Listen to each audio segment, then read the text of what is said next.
ఆంధ్రప్రదేశ్లో కూటమి ప్రభుత్వం అధికారంలోకి వచ్చి ఏడాది గడుస్తుంది.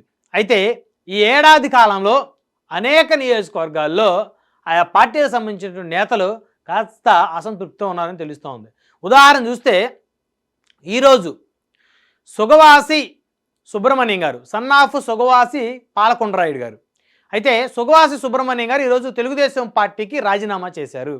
రాజంపేట నియోజకవర్గానికి ప్రస్తుతం టీడీపీ ఇన్ఛార్జిగా ఉన్నటువంటి సుగవాసి సుబ్రహ్మణ్యం గారు ఆయన ఆ ఇన్ఛార్జి పదవికి అదేవిధంగా తెలుగుదేశం పార్టీకి రాజీనామా చేశారు. అయితే ఒకసారి చూస్తే పాలకొండరాయుడు గారి కుటుంబానికి ఘోరమైనటువంటి అవమానం జరిగింది తెలుగుదేశం పార్టీలో. ఇప్పుడు రాయలసీమ వ్యాప్తంగా జరుగుతున్నటువంటి ప్రధానమైన చర్చ. అటు సైడు ఉన్నటువంటి కలజోడు పెట్టుకున్నటువంటి వ్యక్తి పాలకొండరాయుడు గారు. రాజంపేటకి ఆయన ఎంపీగా పనిచేశారు గతంలో. అదేవిధంగా రాయచోటి నియోజకవర్గానికి 4 సార్లు ఎమ్మెల్యేగా గెలిచినటువంటి నాయకుడు పాలకొండరాయుడు గారు. పాలకొండరాయుడు గారు అది 2010లో ఉన్నటువంటి ఫోటో.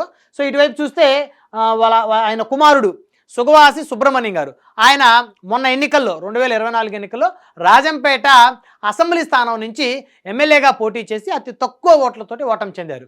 అయితే అసలు ఎందుకు పాలకొండరాయుడు గారి కుటుంబానికి ఘోరమైనటువంటి అవమానం జరుగుతుందనేటువంటి చర్చ రాయలసీమలో జరుగుతుంది అనేటువంటి అంశం కనుక ఒకసారి చూస్తే, అసలు ముందు పాలకొండరాయుడు గారంటే ఎవరనేది ఈ తరం జనరేషన్ వారికి చాలామందికి తెలియదు.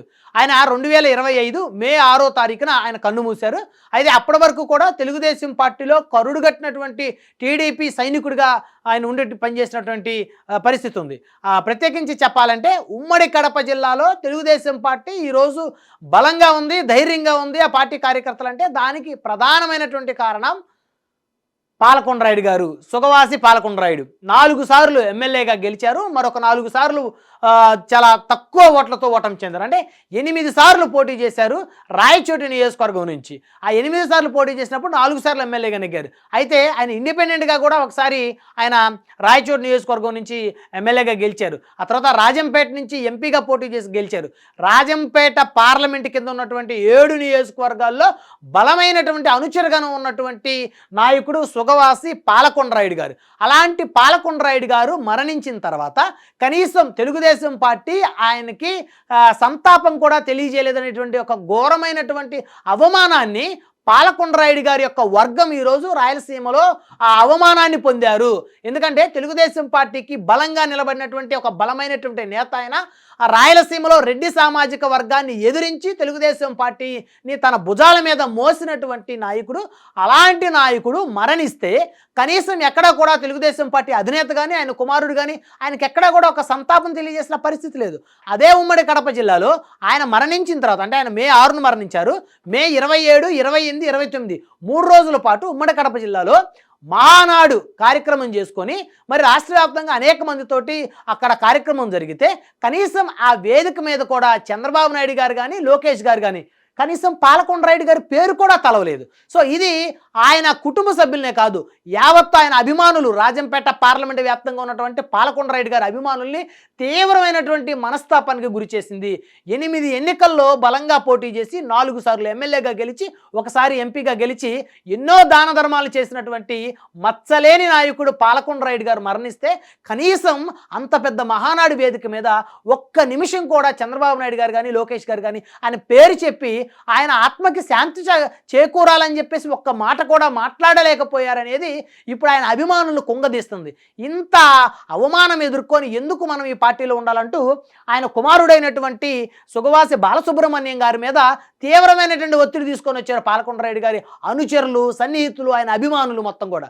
సో అదేవిధంగా ఇక్కడ కనుక చూస్తే ఆయన కుమారుడైనటువంటి సుబ్రహ్మణ్యం గారు రాయచోటి నియోజకవర్గం ఎమ్మెల్యే టికెట్ అడిగారు. ఎందుకంటే వాళ్ళ నాన్నగారు అక్కడ 8 సార్లు పోటీ చేశారు, బలమైన వర్గం ఉంది ఆయనకి, 4 సార్లు ఎమ్మెల్యేగా గెలిచారు. అలాంటిది ఆ అసెంబ్లీ టికెట్ చివరి నిమిషం వరకు ఆ అసెంబ్లీ టికెట్ కోసం ఆయన ఫైట్ చేస్తే చంద్రబాబు నాయుడు గారు ఈయనకి అక్కడ ఇవ్వకుండా తీసుకువెళ్ళి రాజంపేట అసెంబ్లీ కేటాయించిన తరుణంలో అతి తక్కువ ఓట్లతోటి సుబ్రహ్మణ్యం గారు ఓటమి చెవి చూశారు. అయితే ఇక్కడ రాయచోటి నియోజకవర్గంలో పోటీ చేసినటువంటి టీడీపీ అభ్యర్థి గెలుపు కోసం పాలకొండరాయుడు గారు తన చివరి రోజుల్లో వీల్ చైర్లో ఉండి కూడా ప్రచారం చేశాడు ఆ నియోజకవర్గంలో. ఎందుకంటే ఆ నియోజకవర్గంలో తాను 8 ఎన్నికలు చేశాడు, 4 సార్లు గెలిచాడు కాబట్టి. అలాంటి ఆయన కుటుంబాన్ని ఈరోజు రాజకీయంగా అనగదొక్కాలనేటువంటి ఒక బలమైన కుట్ర తెలుగుదేశం పార్టీలో ఉన్న కొంతమంది నేతలు చేశారనేటువంటి ఒక చర్చ రాయలసీమ వ్యాప్తంగా జరుగుతుంది. అంత బలమైనటువంటి కుటుంబం, అంత ధైర్యమైనటువంటి కుటుంబం, అక్కడ రాజారెడ్డి గారి కుటుంబాన్ని ఎదుర్కొని బలంగా నిలబడినటువంటి పాలకొండరాయుడు లాంటి ఒక ధైర్యవంతుడు ఆయన ఆ చివరి నిమిషం వరకు పార్టీలో ఉండి అనారోగ్యంతో ఆయన మరణిస్తే కనీసం ఎక్కడా కూడా ఆయన మరణానికి ఒక చిన్న సంతాపం, సానుభూతి కూడా తెలియజేయలేని పరిస్థితుల్లో టీడీపీ అధిష్టానం ఉందనేటువంటిది ఆవేదన ఆ పార్టీ సంబంధించినటువంటి వర్గాలు కానీ, లేకపోతే ఆయనకు వ్యక్తిగతంగా ఉన్నటువంటి ఆ అభిమాన గణం ఏదైతే రాజంపేట వ్యాప్తంగా ఉందో వారందరూ కూడా బాధపడుతూ ఉన్న పరిస్థితి ఉంది. అయితే ఒకసారి అసలు పాలకొండరాయుడు గారి యొక్క పొలిటికల్ హిస్టరీ మీద ఒక లుక్ వేద్దాం. అయితే ఇక్కడ ఇప్పుడు సుగాసి పాలకొండరాయుడు గారు రాయచోటి నియోజకవర్గంలో ఎంత ప్రభావితమైనటువంటి రాజకీయం చేశాడు, ఆయన ప్రభావం ఏ మేరకు ఉందనేది ఒకసారి కనుక మనం చూస్తే 1978 అంటే ఈయన రాజశేఖర రెడ్డి గారు ఎమ్మెల్యే అయినప్పుడు ఈయన కూడా ఎమ్మెల్యేనే. ఉమ్మడి కడప జిల్లాలో రాజశేఖర రెడ్డి గారు ఎమ్మెల్యే అయినప్పుడు ఈయన కూడా ఎమ్మెల్యేనే. జనతా పార్టీ నుంచి పోటీ చేసి ఎమ్మెల్యేగా గెలిచారు పాలకొండరాయుడు గారు. ఏం కాంగ్రెస్ పార్టీయో తెలుగుదేశం పార్టీతో కాదు.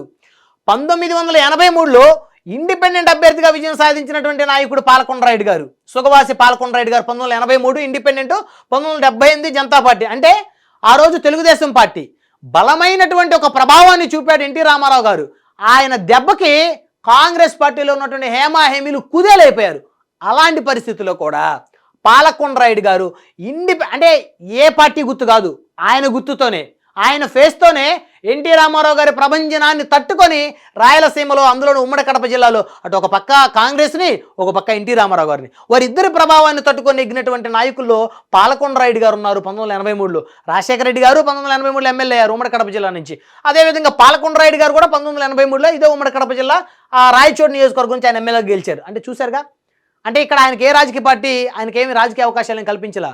ఆయన ఇండిపెండెంట్గా ఎన్టీ రామారావు గారిని తట్టుకొని ఎగ్గాడంటే ఇది చిన్న విషయం కాదు. అటు కాంగ్రెస్ వాళ్ళతోటి, ఇటు టీడీపీ అప్పుడు ఎన్టీ రామారావు గారిని ఇద్దరిని తట్టుకొని తన సొంత ఇమేజీ, తన బొమ్మతోటే గెలిచినటువంటి నాయకుడు పాలకొండరాయుడు గారు. ఆ తర్వాత చూస్తే వరుసగా మళ్ళీ ఇక్కడ 1999లో గెలిచారు పాలకొండరాయుడు గారు తెలుగుదేశం పార్టీ నుంచి. 2004లో మళ్ళీ తెలుగుదేశం పార్టీ నుంచి గెలిచారు. ఇక్కడ చూడండి, 2004లో అప్పుడు మళ్ళీ కాంగ్రెస్ పార్టీ విపరీతమైనటువంటి ఒక ప్రభంజనాన్ని సృష్టించింది. అలాంటి ప్రభంజనాన్ని సృష్టించినప్పుడు టీడీపీలో చాలా మందికి ఓడిపోయిన పరిస్థితి ఉంది. మరి అప్పుడు కూడా మళ్ళీ ఆయన గెలిచాడు. 2004లో టీడీపీ నుంచి గెలిచాడు.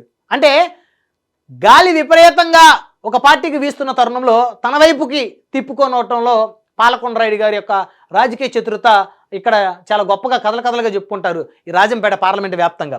అయితే ఆ తర్వాత చూస్తే ఇక అంటే ఆయన మొత్తం 4 సార్లు గెలిచింది ఎమ్మెల్యేగా. 78, 83, 99, 2004. మిగతా 4 సార్లు ఆయన ఎమ్మెల్యేగా ఓటమి చెందారు. 85, 89, 94, 2009లో కూడా ఆయన పోటీ చేశారు, ఓటమి చెందారు. అంటే 4 సార్లు ఓడిపోయారు, 4 సార్లు గెలిచారు. అంటే 8 ఎన్నికలు చూశారు పాలకొండరాయుడు గారు. 8 ఎన్నికలు చేయడం అంటే చిన్న విషయం కాదు. అంటే 8 ఎన్నికలు చేసినటువంటి ఒక నాయకుడు చనిపోతే కనీసం వేదిక మీద ఆ నాయకుడికి సంతాపం కూడా అధినేత ప్రకటించలేదంటే అది ఇప్పుడు కలిచివేస్తుంది అనమాట ఆయన అభిమానులకి. అయితే రాజంపేట లోక్సభ చూద్దాం. పాలకొండరాయుడు గారు తెలుగుదేశం పార్టీ నుంచి రాజంపేట పార్లమెంట్ నుంచి మరి ఆయన ఎంపీగా గెలిచారు 1984లో. ఇక్కడ పాలకొండరాయుడు గారు తెలుగుదేశం నుంచి ఆయన ఎంపీగా గెలిచినట్టుంది. సో మొత్తాన్ని చూస్తే అంత బలమైనటువంటి ఒక ప్రభావాన్ని చూపినటువంటి నేత పాలకొండరాయుడు గారు. అలాంటి పాలకొండరాయుడు గారు మరణిస్తే తెలుగుదేశం పార్టీ అధిష్టానం కానీ ఎక్కడా కూడా ఆయన యొక్క మరణానికి తగిన విధంగా కనీసం గౌరవాన్ని కూడా ఆయనకి ఇవ్వలేదు అనేటువంటి ఒక ఆవేదన ఆయన కుమారుల్లో, అదేవిధంగా ఆయన అభిమానుల్లో, ఆయన అనుచరగణంలో అయితే పెద్ద ఎత్తున అయితే ఉందని చెప్పుకోవాలి. సో ఇకపోతే 2024 అంటే మొన్న జరిగిన ఎలక్షన్స్లో రాయచోటి నియోజకవర్గం నుంచి టికెట్ కావాలని చెప్పేసి మరి ఆయన కుమారుడు పాలకొండరాయుడు గారి కుమారుడు సుబ్రహ్మణ్యం గారు అడిగినటువంటి పరిస్థితి ఉంది. అయితే చంద్రబాబు నాయుడు గారు ఆయన తీసుకొని వచ్చి రాజంపేట అసెంబ్లీ సీట్ కేటాయించారు. సో ఈ రాజంపేట అసెంబ్లీ నుంచి తెలుగుదేశం పార్టీ అభ్యర్థిగా సుబ్రహ్మణ్యం గారు పోటీ చేస్తే 85,000 ఓట్లు, 85,593 ఓట్లు సాధించారు. ఆయన సమీప ప్రత్యర్థి ఆకేపట్టి అమర్నాథ్ రెడ్డి గారు 92,692 ఓట్లు సాధించారు. అంటే 7,000 అతి తక్కువ ఓట్లతోటి సుగవాసి సుబ్రహ్మణ్యం గారు ఓటమి చెందారు. ఓటమి చెందిన తర్వాత సుబ్రహ్మణ్యం గారు తెలుగుదేశం పార్టీకి ఇప్పుడు ప్రస్తుతం ఇక్కడ ఇన్ఛార్జిగా వస్తూ ఉన్నారు. ఇది రాజంపేట నియోజకవర్గానికి, అసెంబ్లీ నియోజకవర్గం ఇన్ఛార్జిగా ఉన్నారు. అయితే ఆయన ఇన్ఛార్జిగా ఉన్నప్పటికీ కూడా కొంతమంది ఆయన్ని పూర్తిగా దెబ్బతీస్తా ఉన్నారు.